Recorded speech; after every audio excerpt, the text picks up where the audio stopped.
Ever wondered how dialysis works? How does this life-supporting treatment help individuals with kidney failure?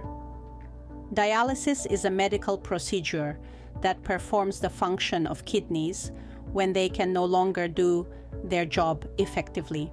The kidneys, as you may know, are responsible for filtering out waste, toxins, and extra fluid from our blood, a critical process for maintaining our body's health.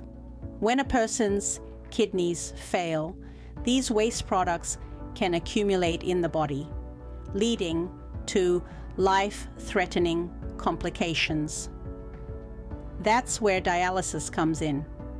Dialysis takes over the role of the kidneys, helping to purify the blood and maintain the right balance of electrolytes and fluid in the body. It's an essential treatment for people suffering from chronic or acute kidney failure.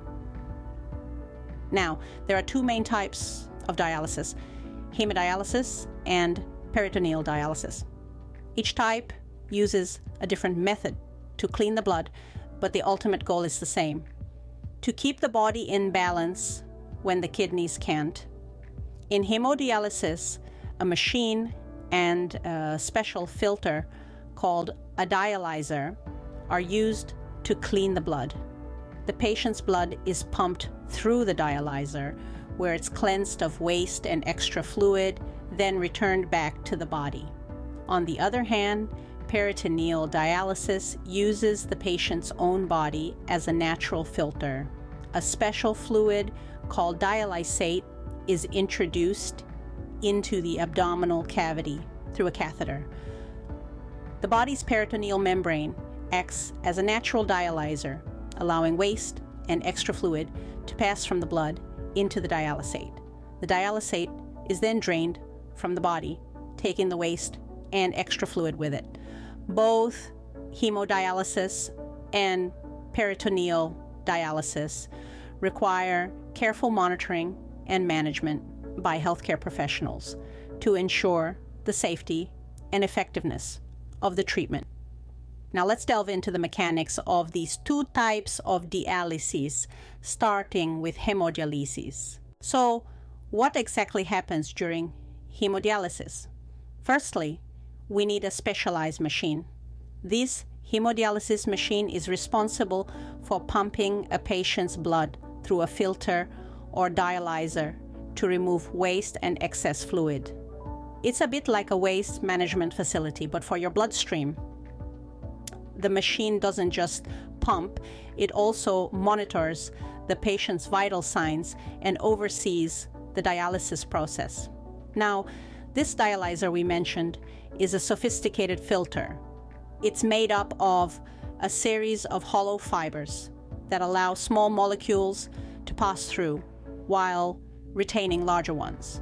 It's the key player in removing waste, toxins, and excess fluid from the patient's blood. But how does the blood get from the patient to the machine? That's where the access site comes in. This can be an arteriovenous fistula, an AV graft, or a central venous catheter for temporary access. It's like a doorway that allows the patient's bloodstream to connect to the hemodialysis machine. To transport the blood, we use tubing and connectors, known as bloodlines. These bloodlines are the highways that carry blood to and from the dialyzer. Then there's the solution delivery system. Hemodialysis requires the delivery of a special solution called dialysate to the dialyzer. This dialysate is like the cleanup crew, helping to remove waste and maintain the balance of electrolytes in the blood. The water used in hemodialysis needs to be of high quality. That's why we have a water treatment system. This system purifies and decontaminates the water used in the dialysis process. Hemodialysis machines also come with built-in monitoring and control systems. These are like the control center of a spaceship, continuously monitoring the patient's vital signs, blood flow rates, dialysate composition, and pressure levels. These systems ensure the safety and effectiveness of the treatment. Of course, all of these components need power to function. A stable and uninterrupted power supply is essential for hemodialysis machines. In some cases, backup power sources or generators may be required to prevent treatment disruptions during power outages. Finally, but certainly not least, is the team of highly trained healthcare professionals. Hemodialysis requires the expertise of nephrologists, dialysis nurses, and technicians. These professionals are the captains of the ship, responsible for operating and maintaining the hemodialysis equipment, monitoring the patient's condition, and adjusting the treatment parameters as needed. That's the process of hemodialysis. But what if we told you there's another type of dialysis that uses your body's own natural filtering system? Now let's explore the other type of dialysis, peritoneal dialysis. This is a unique procedure that uses a natural filter in your body, the peritoneal membrane, to cleanse your blood. Quite different from hemodialysis, it doesn't involve your blood leaving your body to be cleaned. So, what happens in peritoneal dialysis? Well, a sterile solution known as dialysate is introduced into the peritoneal cavity, a space in your abdomen lined by the peritoneal membrane. This is done through a catheter, a tube that's surgically placed into your abdomen and stays there for the duration of your treatment. The peritoneal membrane, a natural lining in your abdomen, acts as a semi-permeable membrane. This means it allows some things to pass through and others not. In the case of peritoneal dialysis, small waste products and excess fluids from your blood vessels are allowed to pass through the membrane and into the dialysate. The dialysate itself has a specific concentration of electrolytes and glucose. The glucose draws excess fluid out of your blood vessels through the peritoneal membrane and into the dialysate. This process, known as osmosis, helps to remove excess fluid from your body. Meanwhile, the electrolytes in the dialysate help maintain the balance of these essential substances in your body. Over time, the dialysate becomes filled with waste products and excess fluid drawn from your blood. It's then drained out of your peritoneal cavity and replaced with fresh dialysate, ready to start the process again. This procedure, known as an exchange, is typically performed several times a day and can be done at home, at work, or even while you're sleeping. It's flexible and doesn't require a machine, unlike hemodialysis. So, in essence, peritoneal dialysis is a process that uses your body's own resources to filter your blood. It's a fascinating alternative to hemodialysis that brings the dialysis process closer to home, literally. Intrigued? Let's look at the process in more detail. So, how does peritoneal dialysis work? Let's start by exploring the key components involved in this fascinating process. First up, we have the catheter. This is a flexible tube that is surgically placed into the abdomen. It serves as the access point for the dialysis solution and remains in place for the entire duration of the peritoneal dialysis treatment. Next, we have the dialysis solution. This is a special sterile solution known as dialysate. The dialysate is unique because it contains a specific concentration of electrolytes and glucose. Its purpose? To draw waste products and excess fluids out of the blood vessels and into the peritoneal cavity. Speaking of the peritoneal cavity, let's delve a little deeper into this. The peritoneal cavity is the space nestled within your abdomen. This is where the dialysate is introduced via the catheter. But the real star of the show here is the peritoneal membrane. The peritoneal membrane is a natural lining in your abdomen. Think of it as a semi-permeable membrane that allows small molecules, such as waste products and excess fluids, to pass through while keeping larger molecules intact. This membrane is vital in the peritoneal dialysis process as it works to filter out these waste products and excess fluids from your blood vessels. So how does this all come together in the process of peritoneal dialysis? Well, it's all part of what we call the exchange process. In the exchange process, dialysate is introduced into the peritoneal cavity through the catheter. It's left there for a certain period called dwell time, during which the waste products and excess fluids move from your blood vessels across the peritoneal membrane and into the dialysate.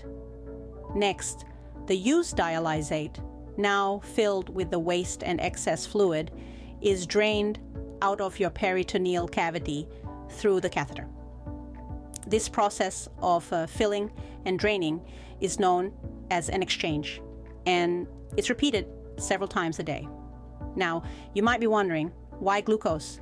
The glucose in the dialysate works like a magnet, drawing out the waste products and excess fluid from your blood vessels. The higher the concentration of glucose in the dialysate, the more fluid it can pull from your blood vessels. And there you have it, the intricate yet fascinating process of peritoneal dialysis. This process allows patients with kidney failure to filter their blood, remove waste products, and manage fluid balance, all from the comfort of their own home. Peritoneal dialysis is a testament to the marvels of modern medicine, harnessing the body's natural structures to compensate for the loss of kidney function. It's a process that requires careful management and understanding, but with the right support and education, it can offer a lifeline to those in need. That's the fascinating process of peritoneal dialysis. But what happens after the dialysis session? After a dialysis session, what's next? Well, the post-dialysis process is just as critical as the treatment itself. Dialysis, both hemodialysis and peritoneal, is a purifying process, helping the body maintain a balance by clearing out toxins and excess fluid when the kidneys can no longer do the job. Following a dialysis session, healthcare professionals will monitor the patient's vital signs to ensure their body is responding well to the treatment. This includes checking blood pressure, heart rate, and body temperature. If anything seems out of the ordinary, the healthcare team will step in to manage the situation promptly. The post-dialysis process doesn't end at the clinic or hospital. Once home, patients should continue to monitor their health, looking out for any changes in their physical condition. They might experience fatigue, a common side effect, which can be managed with rest and a balanced diet. Speaking of diet, people undergoing dialysis might need to make some lifestyle adjustments. This includes maintaining a diet that's low in sodium, potassium, and phosphorus. Why? Because dialysis can't completely mimic the filtering functions of healthy kidneys. Hence, it's essential to manage the intake of these minerals to prevent buildup in the body. Regular dialysis sessions are crucial to maintaining health. Depending on the type of dialysis and the individual's condition, the frequency of these sessions can vary. Usually, hemodialysis is performed 3 times a week, while peritoneal dialysis is done daily. It's important to remember that each person's experience with dialysis can be different. Therefore, it's crucial to have open communication with healthcare providers to ensure the treatment plan fits the individual's needs and lifestyle. And finally, it's worth noting that while dialysis can be life-altering, it doesn't have to be life-limiting. Many people on dialysis continue to work, travel, and lead fulfilling lives. Dialysis, whether hemodialysis or peritoneal, is a lifeline for many. It's a complex process that showcases the marvels of modern medicine. And with the right care and management, it's a process that can be smoothly integrated into one's daily routine. So, to sum it up, dialysis is a life-saving treatment that performs the function of the kidneys when they can no longer do their job effectively. It's the medical process of filtering and purifying the blood, removing waste products and excess fluid from the body. This is vital for those suffering from kidney disease or kidney failure. There are two main types of dialysis: hemodialysis and peritoneal dialysis. Hemodialysis uses a specialized machine to pump blood out of the body, filter it through a dialyzer, and return it to the body. This process requires a suitable access site, typically an arteriovenous fistula, graft, or a central venous catheter. Blood lines connect the patient to the machine, allowing the blood to flow to and from the dialyzer. A solution delivery system introduces dialysate, a special solution to help remove waste and balance electrolytes. The machine also requires a water treatment system to ensure the water used is purified and decontaminated. The process is continuously monitored by built-in systems to ensure the patient's safety and treatment effectiveness. On the other hand, peritoneal dialysis utilizes the body's own peritoneal membrane in the abdomen as a natural filter. A catheter is surgically placed in the abdomen to create an access point for the dialysis solution. The dialysate is introduced into the peritoneal cavity, where the peritoneal membrane acts as a semi-permeable filter, removing waste and excess fluid. Both types of dialysis are complex procedures that require the expertise of highly trained healthcare professionals, including nephrologists, dialysis nurses, and technicians. They oversee the operation and maintenance of the equipment, monitor the patient's condition, and adjust treatment parameters as needed. And that's dialysis simplified. It's not just a treatment, but a testament to human resilience and medical innovation.